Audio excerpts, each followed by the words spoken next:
edition of Joy in Our Town. I'm Ann Farrell Tata, your host, and today we're going to be talking about managing holiday stress. Our issue is family, and I'm delighted to welcome my guest, Jessica Jennings. Jessica is a licensed professional counselor with Christian Psychotherapy Services. Thank you so much for joining us today. Thank you for having me. Welcome. So Jessica, can you talk first a little bit about what you do and the different services that Christian Psychological Services offer? Yes, we offer a wide variety of services. We have therapeutic counseling, one-on-one individual. We have family counseling and couples counseling. We offer a wide range of psychological testing, groups, and even medication. So now that we're going to be talking specifically about the holidays, what are some typical stresses and how do they differ from the day-to-day stresses that we all encounter? Yeah, that's a great question. The holiday stress that we often experience is so much more chaotic because the season is more chaotic. I mean, we're talking about oftentimes too much to do. We're talking about overspending, unrealistic expectations about how things should turn out, family conflict, and sometimes loneliness on top of our already busy and packed lives. So we're talking about a lot of stress. The holidays are demanding, and sometimes it can be depressing for a lot of people. Well, and that's the thing. It's like, you know, everyone, even though we know this is coming every year, how can we work to finally just enjoy the holidays without taking on all this stress? I know, it's so important to look at enjoyment. I think settling down and being mindful, taking one moment at a time. Gratitude is a wonderful way to just appreciate what is versus hoping and wishing for something that isn't.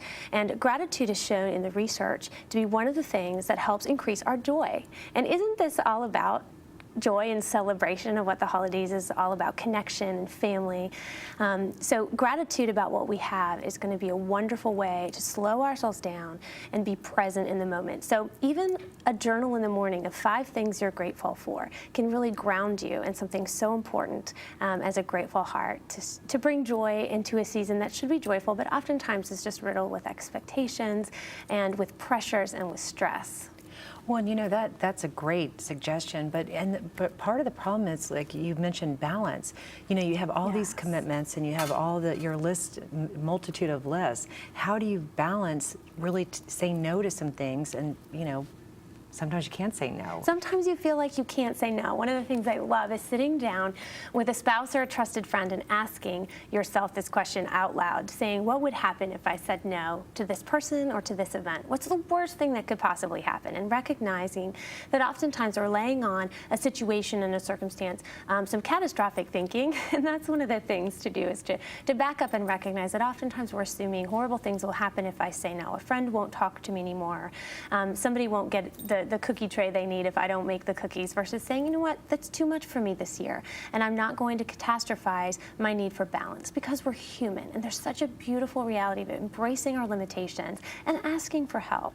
So don't catastrophize and ask for help, and you'll find that usually saying no and setting boundaries, having balance, is not as hard as you thought it might be. Can you talk a little bit about holiday blues? You know, I know sometimes like past events that we've experienced, or as you said, even worrying ahead of times about what could happen, just gives us sort of the holiday blues. Yes, holiday blues or depression can be much more intensified over the holiday season, and one of the reasons that that's the case is because we're dealing with anniversaries of a loss, or we're remembering the loss because we're getting together with family. Depression can be greater because we see everyone having a fun time, and we think we should be having a fun time ourselves, and we can feel isolated. Oftentimes we even withdraw more because we feel like we're on the outside. The depression can cause us to feel like it's a celebration. I shouldn't share my sadness with other people. But it's amazing that if we can get away, have coffee with a friend, and share the depression that we're experiencing, we can find that we're not alone. We can find that we're not on the outside, and that someone can share in our grief. Oftentimes we need to go to counseling around this time because people around us may not have as much time to sit and chat because they have to go here or go there. And so depression can increase because we don't feel like people are there for us, or that they really care about the deep issues of our heart because they're worried about the bake sale, or about the cookies they need to make, or about the presents they need to wrap. So counseling and deep friendships, we need to remain connected at our core instead of just being worried about all the surface things. Well, and you know, I feel like a lot of people, they don't want to be that downer. They don't want to be Debbie Downer, so they hold things in, but that's probably not helpful. It's not helpful, and I think expressing your needs to other people, oftentimes we think we're going to be a burden. We have to address some of these psychological myths that say, I can't share my struggles because then I'll be the one known as the person who has a negative outlook. We can have a balanced outlook and still be honest about our struggles. We can reach out for help. Everyone needs help. And one of the things I'm so passionate about is understanding that our vulnerabilities and our needs are actually our pathway to intimacy. We oftentimes feel that vulnerability or needs, that's going to disqualify us from love and belonging. So we shut down, we withdraw, we try to pretend we're strong. But I found in counseling and in relationships that intimacy is literally our pathway because it calls people to us to say, you know what, I felt that way too. And I understand what that's like, and you're not alone. And there's something profound to realize we are not alone in our deepest point of need, at our deepest struggle. And if you do feel alone, go get counseling. You know, sit down with somebody who knows a path they can walk with you on so that you can find the help you need and learn some of your hang-ups about what's keeping you from sharing and what's the fear that may be crippling you from being vulnerable with others. Well, you know, it does seem, I mean, everybody without exception deals with some of this from time to time. Yes. But so many people are really afraid to you know, address it or admit it. Why do you think that is? And what can they do? Brene Brown, in her research on shame and vulnerability, she talks a lot about vulnerability for many people being excruciating. In other words, it's just so painful because they think it represents disconnection, alienation, and isolation. And it doesn't. When we allow ourselves one or two trusted friendships where we give ourselves permission to slowly, gradually go down into these deeper areas of connection and intimacy and vulnerability, we find that it's our pathway, like I talked about.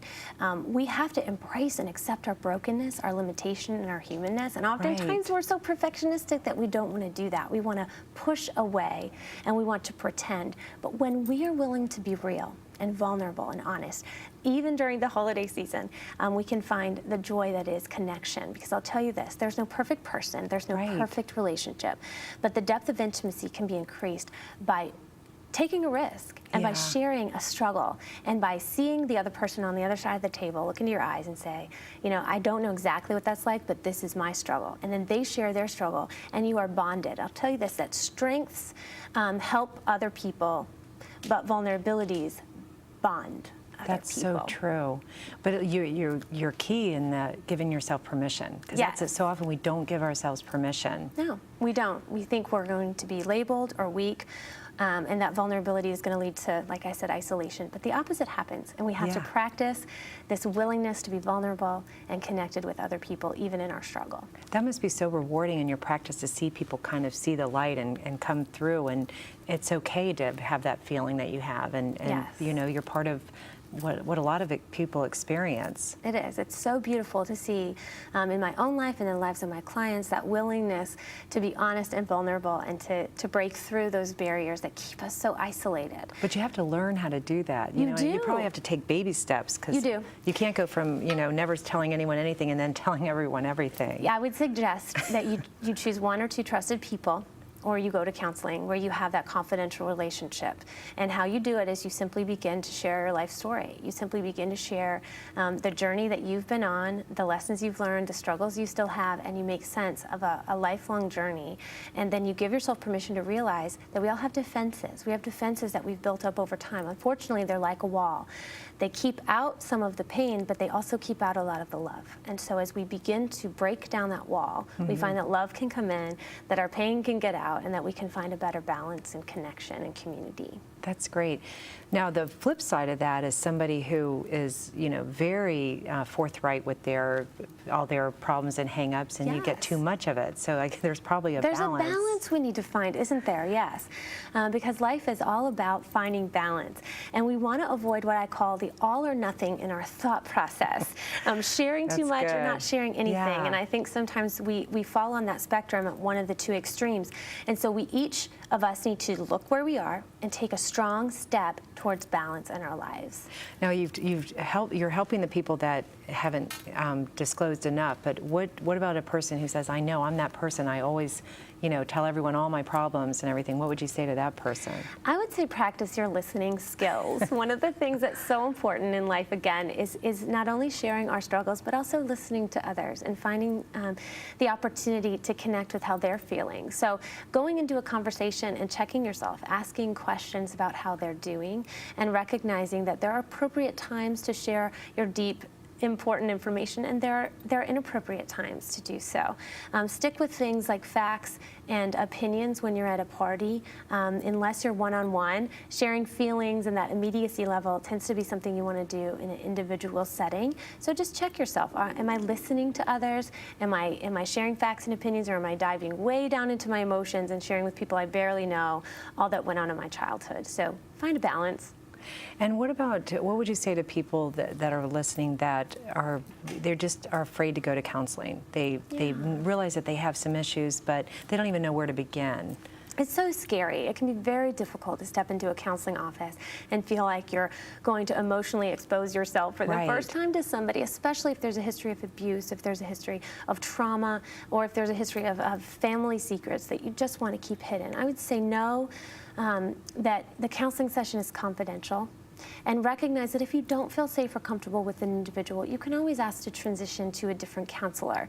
It's not only, is this a good fit for me from their paradigm and how they see the world, as far as are they cognitive behavioral, what is their therapeutic style, but it's also just interpersonally, do I fit well with this person? And if you don't, just know that you have the power to say, this is not working for me and I'd like to suggest and recommend that I find somebody else. So know that you have the power to choose the counselor that you ultimately stay with, and know that there are tremendous opportunities for growth and change. And oftentimes we don't change until we're so uncomfortable with our present given circumstance that it's more painful to stay the same than it is to change. So I would say if it's more painful today to stay the same for you, get counseling. You won't regret it. Yeah.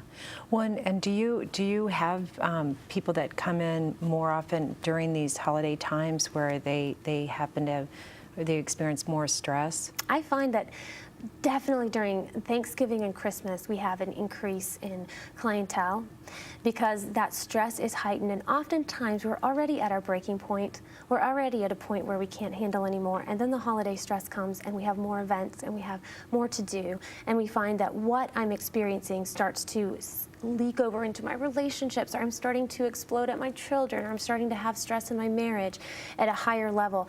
And although we see that as this curse, it's actually sometimes a hidden blessing. Why? Because we break and we reach out for help. Yeah. And I find that sometimes our breakdowns lead to breakthroughs. And so if that's you, don't be discouraged. Right. Reach out for help. Well, and because there are a lot of people that, for whatever reasons, I've had friends that they'll say, I don't know why I'm just so irritable, or I'm so short fused, or and it kind of came out of nowhere. And I mean, I guess it could be hormonal, it could be a seasonal, it could be a number of things. But what are some of the things that contribute to people just out of the blue starting to suffer from behavior that's not theirs? I agree. I think that's so important to pay attention to our emotions. I'm big on helping to regulate emotions for people who have emotions that seem to be out of control. But I tell the person, your emotions are there to tell you something. Are you listening to what the emotion has to say? So if I'm getting very angry all the time or feeling overwhelmed, am I really listening to what's underneath the anger? Because usually there's a softer, more vulnerable emotion underneath that is motivating us to make some kind of change. But oftentimes we're not paying attention to that. We're simply acting out. We need to see what our behaviors and our emotions are telling us so that we can gain this information and make a change. Because sometimes sadness is underneath our anger. Sometimes it's fear.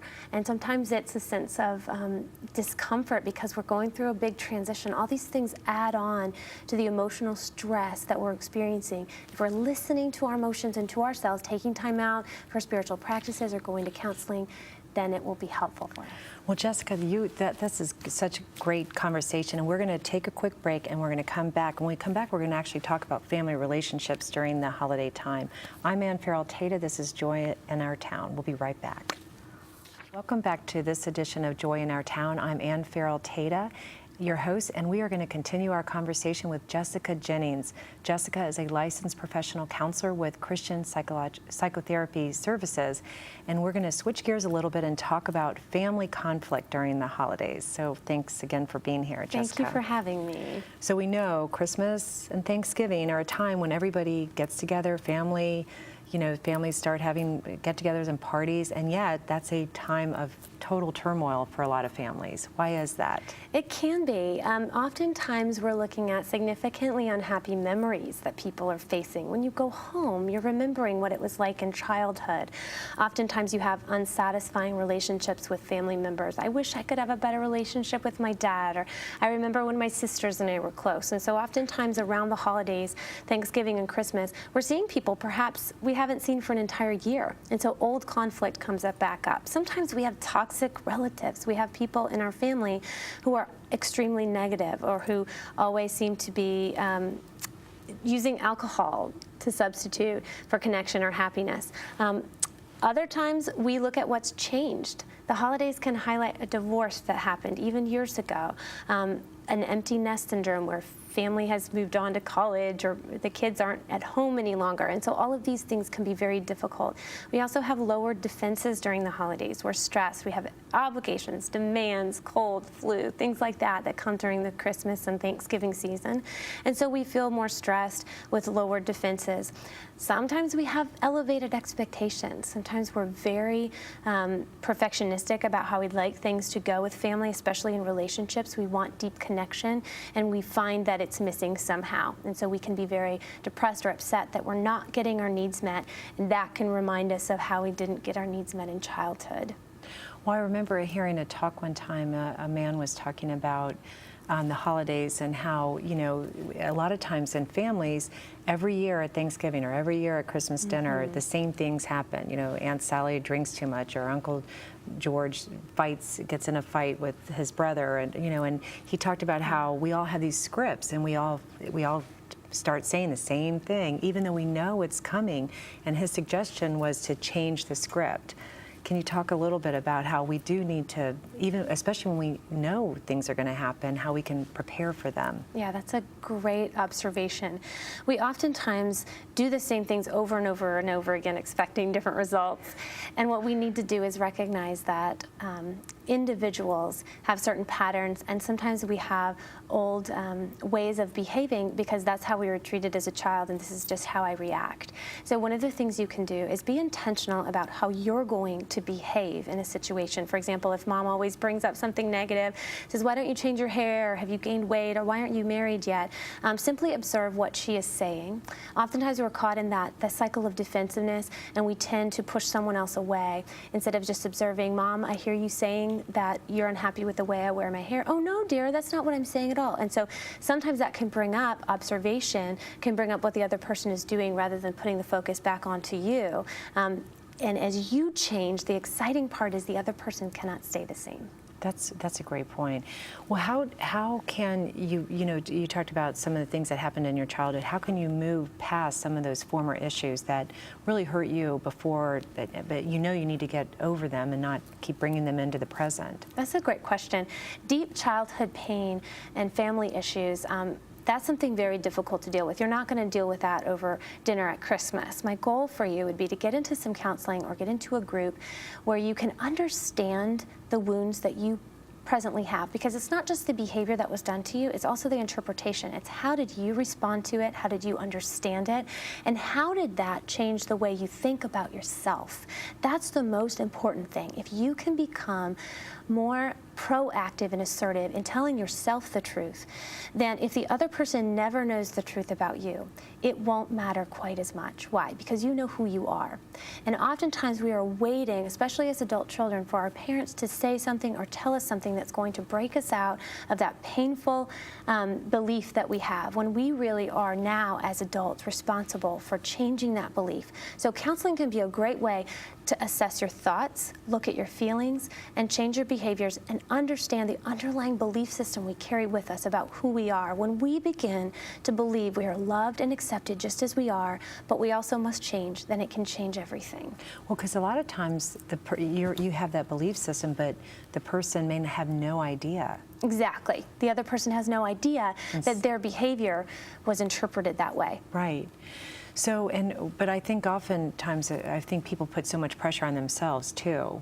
So how do you encourage people to stop doing that? I think it's so great. Oftentimes we have very unrealistic expectations for ourselves and for our family members. We have perfectionistic thinking.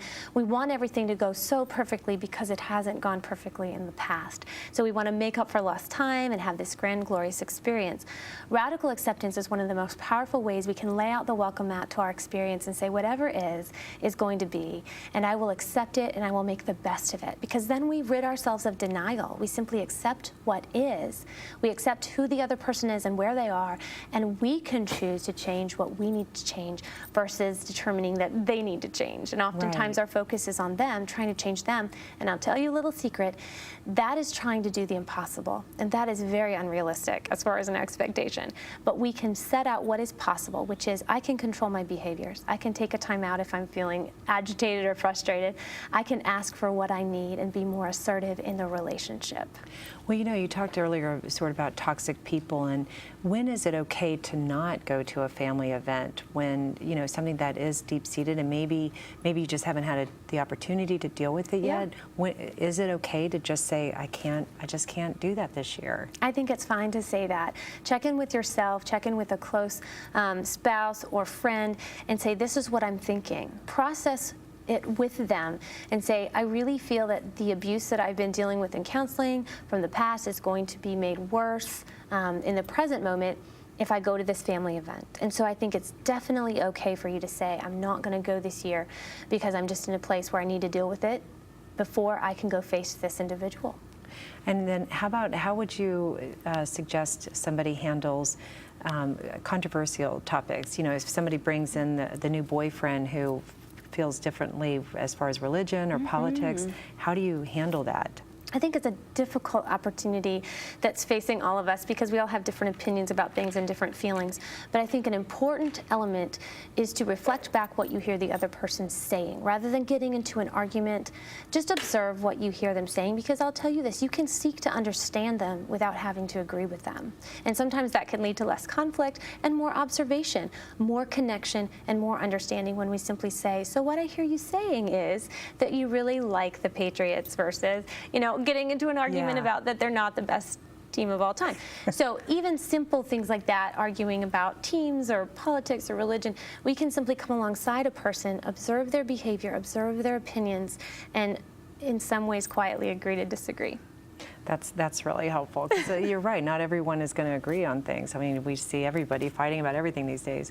Well, how about, because a lot of times I feel like couples, the wife or husband may have a problem with the parent or the sibling, but takes it out on the spouse. Yes. And that's because you don't want to, for whatever reason, you feel more comfortable being mean to your spouse than you do to the person who's really causing the pain. We do. How do you handle that, and how do you navigate through that? It's very difficult. Oftentimes we have these passive-aggressive behaviors that come out at those we're closest to because we're very uncomfortable assertively addressing the issue at hand. For example, if your father-in-law is extremely rude and he's making rude comments all night to you, you may say not a word to him and smile and nod, but then you're going to kick him underneath the table, your spouse, or give him an earful after the evening is over.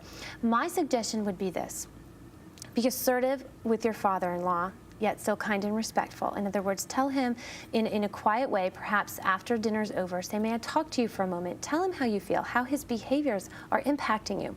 The other option, if you don't feel comfortable with that, is tell your spouse how you feel when that happens on the drive back to the hotel or going back to your house. In other words, don't take it out on them, but use them as a sounding board. Vent to them. Say, it really hurts my feelings when your father-in-law does X, Y, and Z. Communication skills, I statements, owning your feelings is a wonderful way to manage difficult and stressful interactions with family rather than taking it out on your loved one. And how do you know when you are simply overly sensitive or things that really are hurtful? I think that's a great distinction to make, and I think you determine that through talking it through with friends to say, how would you feel in this situation? If you're really wanting to know, or am I overly sensitive, or this is offensive, ask your spouse, ask a best friend, and again, attend counseling, go to counseling and ask a counselor to say, this is the scenario. Is there any way I'm taking this too personally? Am I being defensive? Is there any part of this I can receive and simply accept instead of defending myself against a wounding experience that I'm perceiving in my own heart and mind? So part of that is just going to be about expressing yourself, about talking it through, and owning your own part, because we're not very good at owning our own part. We're so quick to name call, we're so quick to blame, we're so quick to look at the other person and tell them they need to change. It's very powerful to look at ourselves and to say, is there any part of this that I can simply accept, let go of, and release?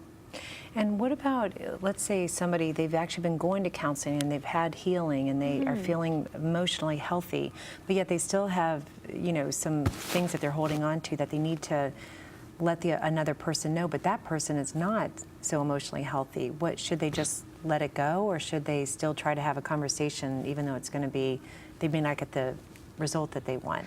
I think that's a great way to look at things. We can't always get the result that we want, but I don't think it should keep us from confronting it. I just think we need to use tact, and we need to use, like I talked about, communication skills, something like I statements, where we're saying, I feel, and give a feeling word. You know, I feel hurt when you call me a name, and I need you to use feelings words and tell me how you're feeling in this moment. So I think it's important that those who are fragile, those who are perhaps less emotionally sound, they need to be confronted, but in a very tactful, kind, emotionally connected way. And how you can do it is this, is you can affirm and validate them, give the constructive feedback, and then once again affirm and validate them. Say, I appreciate you, I feel so deeply connected to you, and I think this would help enhance our relationship. And in doing so, we oftentimes will build them up, encourage them, but also give them some constructive feedback in a relatively concise and simple way.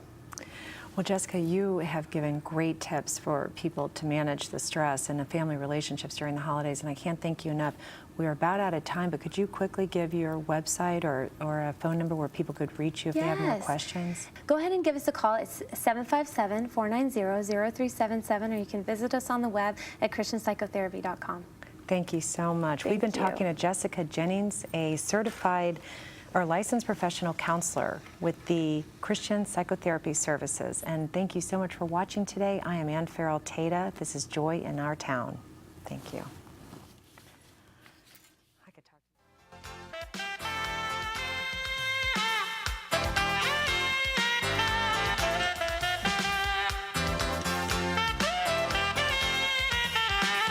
This program has been sponsored by the Trinity Broadcasting Network and made possible by your telethon dollars. Your continual support can keep Joy in Our Town brought to your home every day. So write Joy in Our Town, P.O. Box A, Santa Ana, California, 92711.